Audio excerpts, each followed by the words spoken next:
Bonjour ou bonsoir. Aujourd'hui, la méditation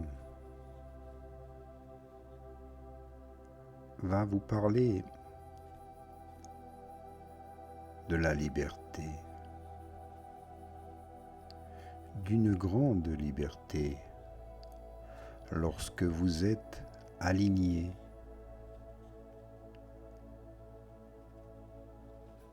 ici, lorsque l'âme se révèle à vous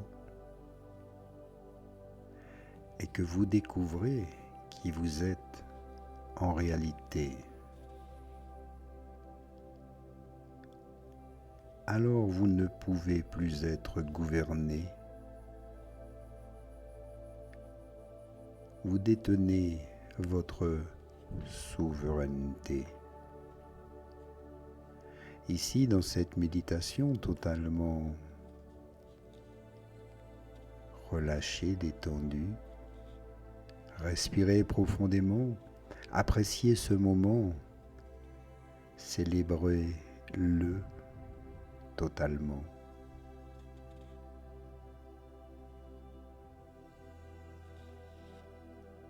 Vous n'avez plus à obéir aux envies de votre corps. Vous n'avez plus besoin de croire aux histoires de votre ego.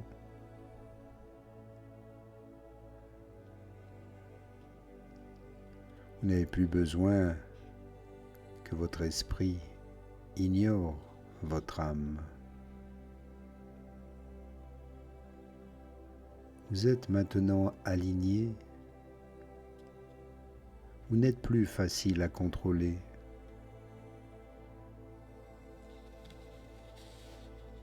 Vous n'avez plus besoin d'acheter ce qui vous engourdit. Plus besoin de suivre ce qui vous flatte. Et vous ne craignez plus ce qui vous libère, car vous êtes maintenant totalement libre. Et le plus dangereux dans tout ça, vous appelez cela normal, le cycle du contrôle a commencé très tôt. On vous a appris que votre corps doit être contrôlé, modelé, évalué selon les normes de quelqu'un d'autre. Que l'ego doit être nourri de titres de réussite et d'approbation, que l'esprit soit imprudent s'il n'est pas domestiqué par l'ambition, et l'âme, soit elle est rejetée comme un fantasme, soit elle est transformée en quelque chose de transactionnel. Prie bien, fais le bien, et tu seras récompensé. Ainsi, au lieu de grandir et de t'épanouir, tu te fragmentes, non pas parce que tu as échoué, mais parce que cette fragmentation alimente la machine. Mais il y a une vérité plus profonde ici, une vérité que le système s'efforce de dissimuler. Pourtant, tu n'es pas impuissant, impuissante. Le simple fait de reconnaître les trônes qui sont en toi, de nommer qui est aux commandes et pourquoi, ceci n'est pas une révolution. Car une fois que vous voyez le mécanisme, vous pouvez vous en affranchir. Vous pouvez cesser de vivre de manière réactive et commencer à vivre de manière intentionnelle. Le contrôle alors prend fin dès que vous réalisez que vous n'êtes pas obligé de suivre des règles qui ont été écrites pour vous maintenir dans un état d'infériorité. Le corps n'est pas votre ennemi, mais il ne doit pas être votre maître. L'ego n'est pas votre obstacle, mais il ne peut pas être votre boussole. L'esprit n'est pas votre sauveur, mais il est votre étincelle. Et l'âme, c'est le contrat qui relie tout cela. Lorsque vous comprenez le rôle de chacun de ces trônes, vous brisez le cercle vicieux et vous reprenez votre souveraineté. Vous cessez d'osciller entre les extrêmes, de vous surmener, puis de vous épuiser, de rechercher l'approbation, puis de rejeter le monde. Vous commencez à vivre avec un rythme et non plus en réaction. Et c'est là qu'apparaît le deuxième type de pouvoir, celui de choisir non seulement comment vous évoluez dans le monde, mais aussi pourquoi vous cessez d'obéir à la partie la plus bruyante de vous-même. Vous commencez à vous poser des questions plus profondes. Ce désir provient-il de la peur de mon ego, d'être oublié ou de la soif de sens de mon esprit?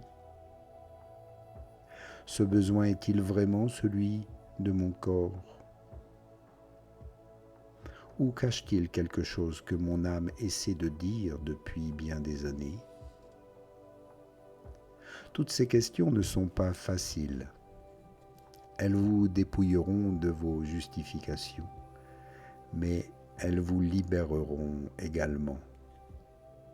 Car voici la vérité.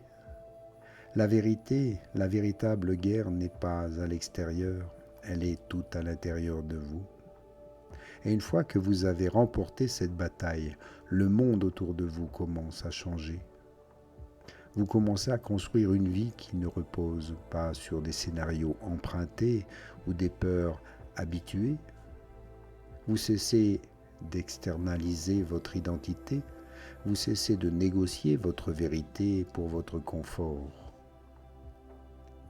C'est là que se trouve la rupture. C'est le moment où vos anciens schémas ne peuvent plus vous retenir.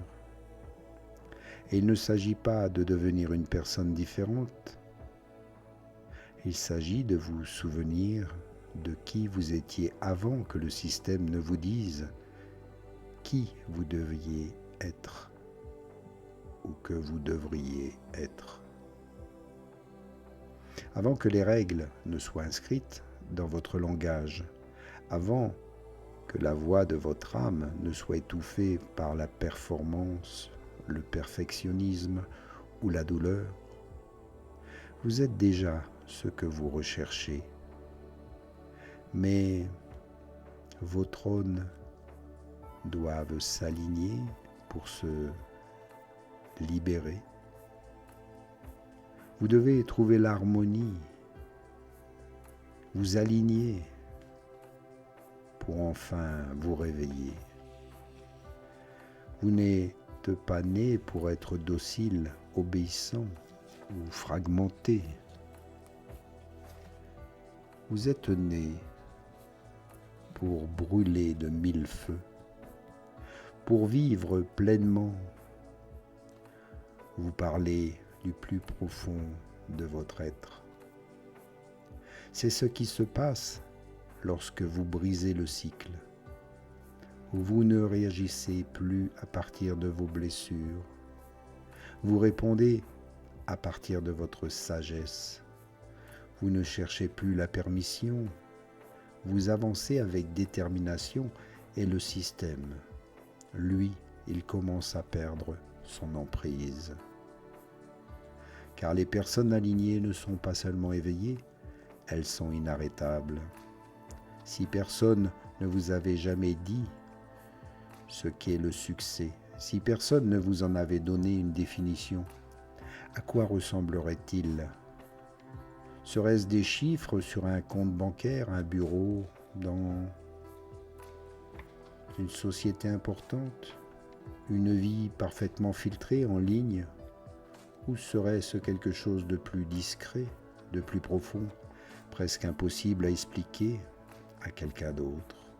C'est la question que l'âme ne cesse de se poser, non pas parce qu'elle a besoin d'une réponse, mais simplement par le fait de la poser. Cela brise le charme. Vous redevenez souverain. Vous reprenez le contrôle et vous retrouvez l'harmonie, la joie de vivre ici et maintenant et d'en profiter pleinement. Et je vous encourage sur ce chemin. Inspire, expire et reviens ici maintenant. À bientôt pour notre prochaine méditation. Namasté.